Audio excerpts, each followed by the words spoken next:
ये है राजस्थान का सीकर जिला, जहां के धोद ब्लॉक में नेतड़वास ग्राम पंचायत है। यहां के लोगों ने गिरते हुए भूजल स्तर को ठीक करने और खेती के लिए पर्याप्त पानी उपलब्ध कराने के मकसद से रिचार्ज वेल बनाए। ये एक पुरस्कृत पंचायत है जिसे दीनदयाल उपाध्याय पंचायत सशक्तिकरण पुरस्कार मिला है। राजस्थान की राजधानी जयपुर से सटा है सीकर जिला।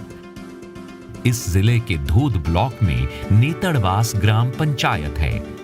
इस पंचायत में 5 गांव आते हैं। ये गांव हैं नेतड़वास, चरनावास, ओला की ढाणी, रूपपुरा और मांझीपारा। इन सभी गांवों में पानी की समस्या थी। पीने का पानी हो या सिंचाई के लिए पानी हो, लोगों को उनकी जरूरत भर का पानी नहीं मिल रहा था।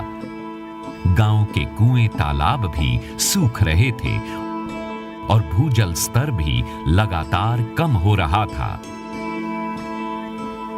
नेतड़वास ग्राम पंचायत के लोग पढ़े लिखे और समझदार हैं, इसलिए इन्होंने अपने हिसाब से पानी की समस्या को दूर करने की कोशिश की।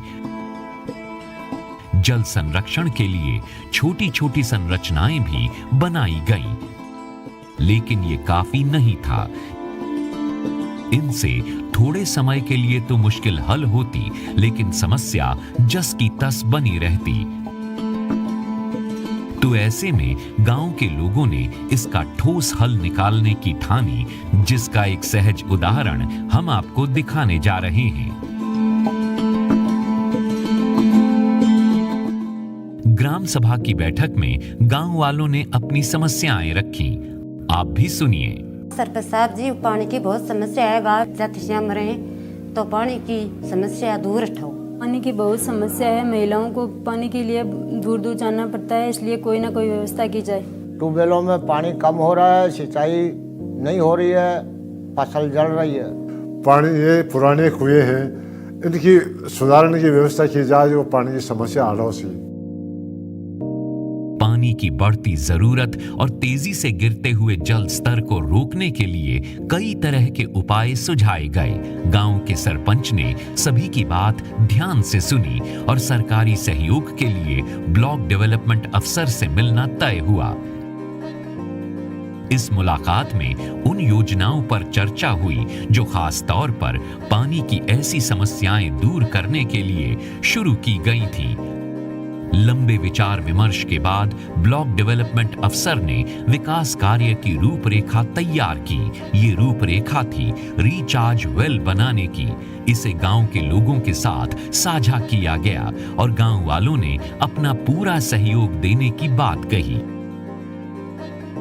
इस काम के लिए मुख्यमंत्री जल स्वावलंबन योजना के तहत करीब 6,20,000 रुपए का फंड मंजूर किया गया।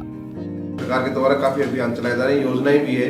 उसमें अपन सबको साथ मिलकर के, जिनके पास पैसे हैं वो पैसे से दे सकते हैं, जिनके पास सामग्री है जैसे ट्रैक्टर है, जेसीबी है, उसका भी उपयोग कर सकते हैं। वो सब मिलकर अपने सहभागिता चाहिए अपन लोगों को। जन सहयोग देने के लिए आप लोग सब तैयार हैं क्या? मैंने गाँव वालों को बताया, मैंने वह गाँव वालों ने मिलकर के 4,25,000 रुपये इकट्ठा किए, वो हमने जमा करा दिए। उसके बाद में पंचायती राज की तरफ से हमारे गांव में 25 लाख रुपए पंचायत के खाते में आ गए। बस फिर क्या था, अनुभवी विशेषज्ञों की सलाह और देखरेख में जोर शोर से रिचार्ज वेल का काम शुरू हो गया। रिचार्ज वेल दरअसल ऐसे कुएं होते हैं जिनमें बारिश का पानी इकट्ठा किया जाता है। इनमें घर से निकलने वाली नालियों को भी जोड़ा जाता है, जिससे गंदा पानी फिल्टर होकर रिचार्ज वेल तक पहुंचे। फिर रिचार्ज वेल को घरों से वापस जोड़ा जाता है और साफ पानी घरों तक पहुंचाया जाता है। जैसे कहीं बालू मिट्टी है, कहीं क्ले सोइल है और कहीं चट्टान है, तो उसके अकॉर्डिंग इसको बनाना चाहिए। फिर नाले का जो फर्स्ट पॉइंट है, वहाँ पे क्या हमने एक फिल्टर चैम्बर बनाया और फिल्टर चेंबर बनाने का उद्देश्य क्या होता है कि नाले में जो कचरा है, मिट्टी है, वो वहीं रुक जाए और उसके आगे हमने एक जाली लगाई, उसमें से शुद्ध पानी उसमें जाए और सारा पानी शोकेज वेल है इसके जोड़ दिया गया। तो करीब 10 फीट वाटर लेवल बढ़ गया इस एरिया का। अब बारी थी बारिश के पानी की। इलाके के सरकारी भवनों को वाटर हार्वेस्टिंग के अनुकूल तैयार किया गया। इन भवनों की छतों से बारिश के पानी को पाइप के द्वारा सतह पर बनी टंकियों में इकट्ठा किया जाता है। इससे भूजल स्तर बढ़ता है। बाद में इसी पानी को घरों तक पहुंचाया जाता है। इस पानी का इस्तेमाल गांव के लोग अपने घरों में करते हैं। लोगों की जरूरतों और रहन सहन के हिसाब से टंकियों का आकार तय किया गया। अब इन टंकियों से घर घर पानी की सप्लाई होती है। यानी जिन कामों को करने के लिए दूर दराज से पानी लाना पड़ता था या वहां जाकर वो काम करने पड़ते थे, वो सब अब घर में ही किए जाने लगे और इसके कई फायदे हुए। लोगों की आदतें सुधरी, घर में शौचालय का इस्तेमाल होने लगा, हर तरफ साफ सफाई रहने लगी, पशुपालन आसान हो गया, बागवानी और खेती में सिंचाई के लिए पानी आसानी से उपलब्ध होने लगा। सूखे इलाके में हरियाली आ गई।